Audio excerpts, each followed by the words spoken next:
Thank you for tuning in to Koppen with Comic. I'm Brian Koppen, and we're here with comic Stacey Prussman.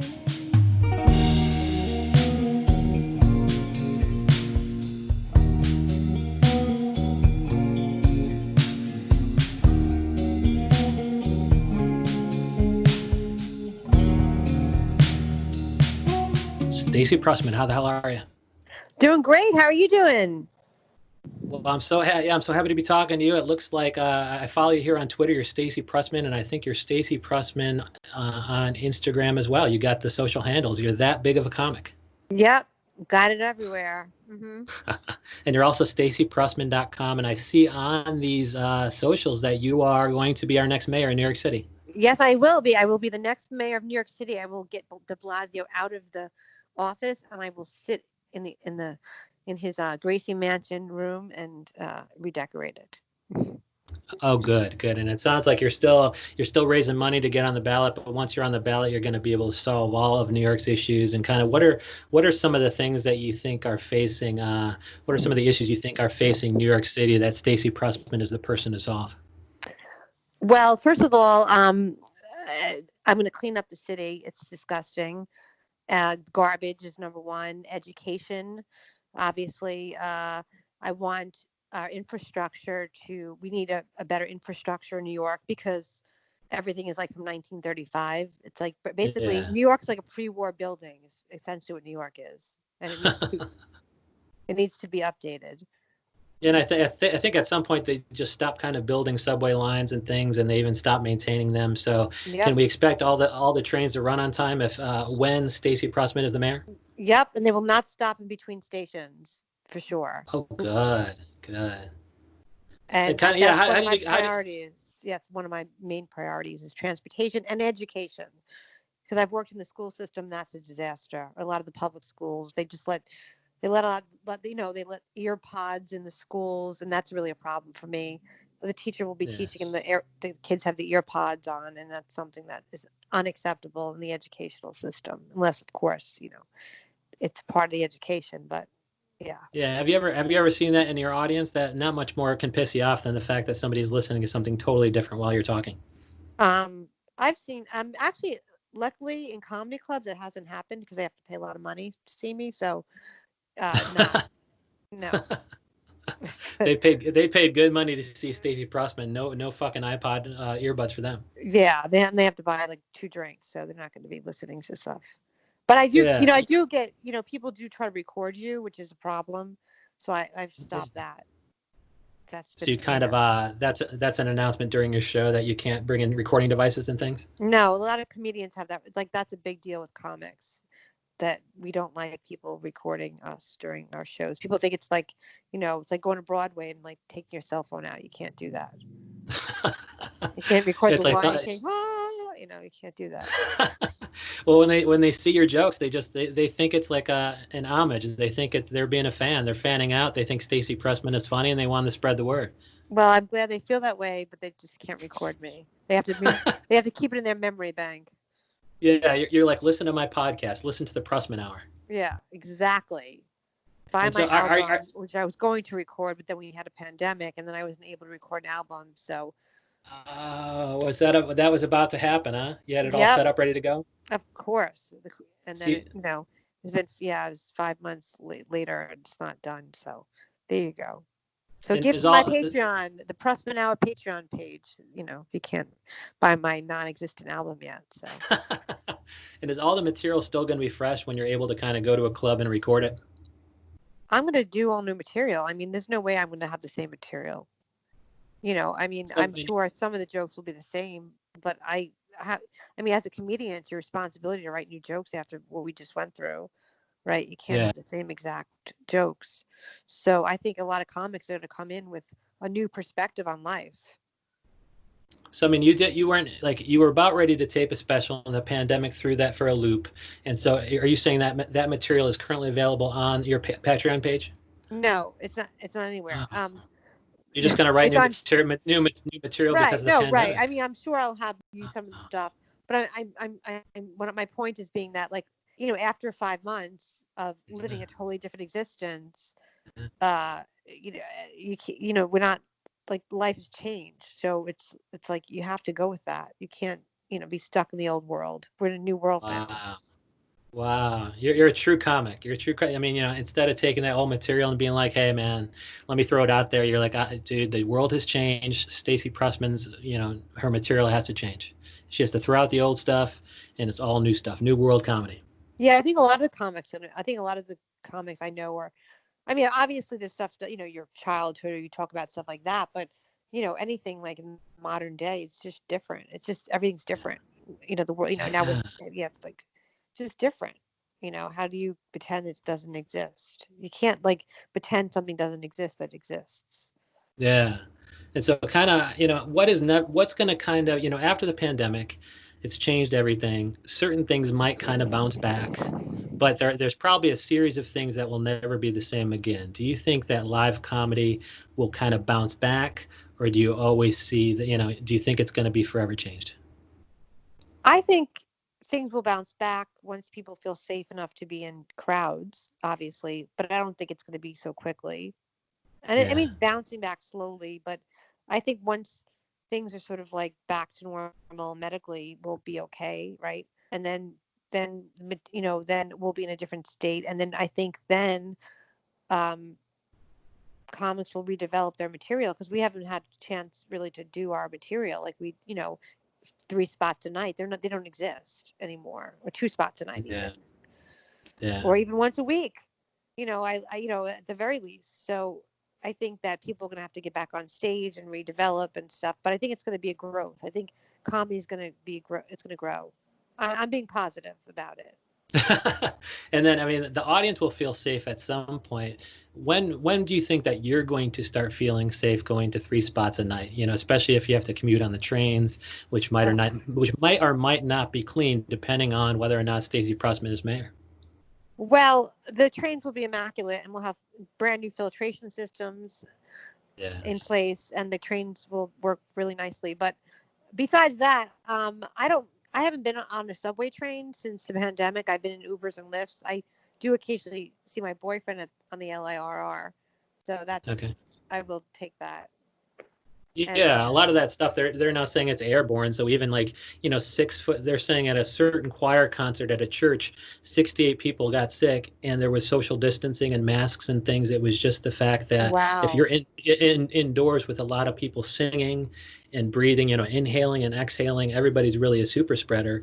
And one woman, the kind of person who had it to begin with didn't get anywhere close to the 68 people. It was just they were all breathing that same virus-filled air. And so ugh, filtration systems is a great point on your part, because I don't care if everybody spends millions of dollars on wipes. If you're in the room with all these people talking for half an hour in school, you better have a good filtration system, and those can get expensive. exactly.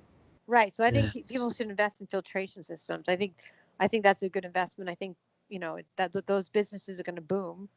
Filtration, Yeah. plastic, barriers. That's all going to be like huge business. I think. I mean, I know that at Yeah. Martin and Broadway, they're fixing the club up right now to make it ready, to go. I mean, live performance. I mean, I also do theater, and I love doing theater. And I was actually going to go into rehearsal for a show, and that also stopped too. So Wow. yeah, and also film production stopped. Film and TV.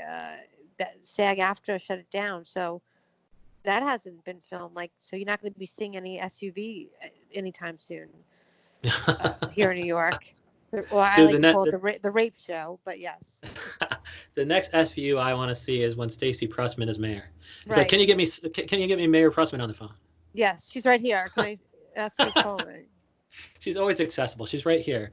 And to the extent the filtration systems, need to go in public schools, and they probably do, it's going to be expensive. And are you fine raising taxes? Do you think people will pay for that amount of safety when it comes to education, provided that students are not also wearing earbuds?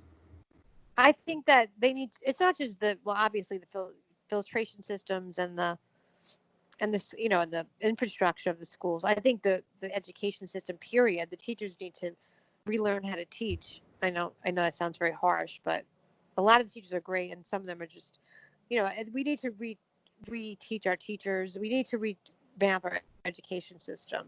in so many different ways, at least in New York And, City. And not all yeah, the and schools are like that, obviously. There's some really great schools, but only a very few people get to have that chance to learn in those schools. Yeah, it can be tough to get a seat in the room with one of the best teachers in the city. And do you think that any of this is federal guidelines, like No Child Left Behind or whatever? Does that dictate kind of what kind of teaching these teachers need to do? Or do you think a good teacher can teach well regardless of what federal guidelines may apply? I think that a good teacher needs to engage their students in a way, and every student learns differently. So we all learn differently. So I think that needs to be taken into consideration. And I think, Yeah. The Common Core is not a good thing. I don't know much about it, though I have experienced a little bit of it. My friends hate it that are actually the parents. So Yeah. I don't have kids myself, but I do know that it's not a good way to learn. And did you have good teachers along the way? And did you also have those same kind of mentors that helped you out when you were starting out in comedy long ago? That's two questions. Yeah. I did have very good teachers in high school, actually, that became good friends, and I'm still friends with them, and later on and whatnot. And a few teachers along the way. I had some terrible ones. And my mentors in comedy, uh, I did have some mentors in comedy, actually. Good. And you're kind of serving that same role for others as kind of other comics come up behind you? I do. I do help other comedians. Help them learn how to do road gigs, and yeah, I always help other comics. I mean, I had people encourage me when I was starting out. There wasn't a lot of when I started out almost 20 years ago. It was very different. It was very, very different. You didn't see a lot of women doing stand up. You didn't see a lot of headliners, female headliners either. So now it's very different. But back then there was some, obviously, but it wasn't like it is now. It At wasn't what at at all. what point did that change, and kind of how did you change along with it? Like, were you among the first to kind of headline, or were some of the women ahead of you that you looked up to? Were they the first headliners? Well, you had like Wendy Lehman, Kathy Ladman, of course, Lane Boozler, Joan Rivers. I'm talking about the great comics that I grew up watching. Sarah Yeah. Silverman, Janeane Garofalo. They're more my generation, obviously, but those are the women I watch. I started comedy a little bit later. They were like sort of their 20s. I started in my early 30s because I was Okay. doing acting. And so um, when I started going on the road, there wasn't a lot of people, like just normal comics that weren't huge celebrities. You didn't see a lot of, you saw people like Laurie Kilmartin and I'm trying to think of all the names of the people I used to watch growing up. They were already in the game, and Yeah. and so when I'd go to a town, they'd be like, "We don't have any females here ever," it was like, oh my god, it was like that ass. So I mean, I must have gone to like 30 different towns and they never had a female comedian. I mean, when I first started in like the early 2000s. So yes, it Wow. it definitely has changed. Now there's like all female shows all over, and it's definitely different. It's a different world. There's a lot of female headliners out there that aren't huge. They weren't, not, they're normal comedians. You see a lot of, Yeah. so I was never like one to be like, you have to put more women on. I was never like that, but I found it jarring when I would go to a town and they said, we've been doing a show here for 20 years and you're the first female. That's happened quite Wow. often. Yeah. And so you, And you kind of learn, and you're able to teach others that you can book a profitable tour if you're a woman and you're not necessarily a celebrity yet. right, exactly. And Yeah. it's also, also earning your price and how to I help a lot of women like earn their like a lot of times they undercharge terribly. And one of my dear Uh, friends, Carol Montgomery, who actually sold Women of a Certain Age, and it's on Showtime, she like taught mhm. me about that a lot. How you really got to ask for your price and not be afraid, because it is a business. People are making money from you. You go there, they're selling drinks and you're telling jokes, and if they want you to come, you have to demand a certain price. And so it's not just saying yes to whatever minimal price they give you, but it's also doing the math in your head. Okay, how many seats do they have? How much are they charging? How many drinks are they going to be Exactly. able to sell? Yeah. Yes, And that exactly. that can yeah, that can be difficult for a new comic. You would think that some new comics are just like, yes, absolutely, whatever your price is, that's what I'll pay. but it takes Stacey Prussman teaching them, no, they're making so much fucking money that you're not seeing. Right, exactly. I think, there are times when comics get hard. I've gotten horribly underpaid, for shows I've done, and just 'cause I want to do the show. I mean, so I've been, it's a kind of you get caught between a rock and a hard place sometimes. It's about saying no to get the right gigs and stuff. It's a game. It's like any other business, I guess. You have to look at it as a business too. I mean, Yeah. when you're doing open mics, you're doing open mics, but once you start doing professional work, you want to be seen as a professional, and you got to be treated like a professional. Yeah, you better look at it like a business because the people who are making bank are looking at it like a business. Exactly.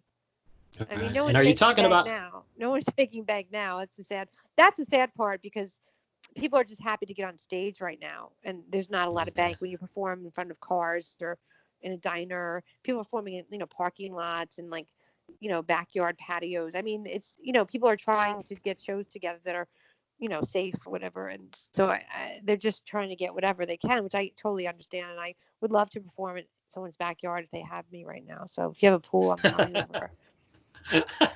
Yeah, it's like a sliding scale. It's like, yeah, sometimes, instead of money, you just got to, shake off the rust and make sure your chops are sharp for when you get back on the big money stage. Right, or just the regular. Yeah, right. When you get back into the crowd. So I Yeah. mean, hopefully it'll be back by 2021. But with hopefully this will be something of the past by then. Yeah, let's hope. Yeah. And so, I mean, are you talking about this stuff on the Pressman Hour? We took a little break for a few weeks, but yeah, we're gonna we I didn't want to just talk about quarantine and this. So my co-host, God bless you, Angela Riley, shout out. She lost 100 pounds over the last Wow. year, and like most of it during the quarantine. So she's Wow. like in buff shape. Follow her, Angela Riley. I think she has a AR Fitness 78 on Instagram. You can see how amazing she looks. Yeah, I Okay. mean, we're gonna start talking about. I needed a break a little bit of the podcast because I was just talking about the same frustrating thing. So we're ready to come back after a few weeks. We took a little break. But in the And meantime, you're just raising money for your mayoral run. yes, I'm getting ready for the mayoral run. I'm planning it out. I have a web designer doing a site for me, and I'm, making different connections of the things I need to do. I'm writing policy out for the website and for the public, obviously, and all that. Yeah. And do we know who you're facing? I mean, De Blasio, is he term limited? Is he not running again? I don't think he is. I don't. I don't know. I'm running most likely under the Libertarian Party, which I'm. Okay. So it's going to be hard because it's a smaller party, I guess. So I'll be running against, the typical Democrats and Republicans. So we'll see. I mean, I don't know yet. It's not till 2021, so I have time to sort of get this campaign going. Oh, good. Because I mean, yeah, some of it's going to be affected by how the pandemic, how to safely emerge from that, and how to make sure schools are safe so that the good teachers can continue to teach. And my question is, the good teachers that you knew, coming up, and that you're friends with now, are they going to be your Department of Education leaders? Oh, absolutely. I have I Oh, have good. I have a really great group of people that I have as my advisors and whatnot in different Oh, good. industries and different sectors. So I'm excited about that. And you have the arts covered because you have nothing but notable comedian friends. Right, exactly. I have the arts covered. I have friends in the fire department, police department, um, health. I'm ready to like take over the city. Oh, good. Well, I mean, I can't wait to follow your mayoral campaign. It's going to be Yeah. as a change agent, and we really need change now because that De Blasio guy ain't cutting it. No, he's not doing his job. So Pressman has to take over. Mayor Yeah, 2021. that sounds. NYC. Yeah, we're gonna follow that at Stacey Prussman. You're on Twitter at Stacey Prussman, and also Instagram Stacey Prussman and And my Facebook page, StaceyPrussman.com. Facebook fan page. Don't forget about that too. Oh, good. Yeah, I imagine it's pretty robust. I mean, Facebook for certain comics are not, is kind of crickets, but for Stacey Pressman, I imagine it's pretty large and strong. Yeah, it's going strong. Yep. Oh, good. Verified I'll give it a everything. Uh-huh. Oh, So dude, she's verified across, and how could she not be? 20 years of comedy. She's going to be the next mayor. Stacey Prussman verified. Thank you so much for coming on. thank you so much for having me. This is great.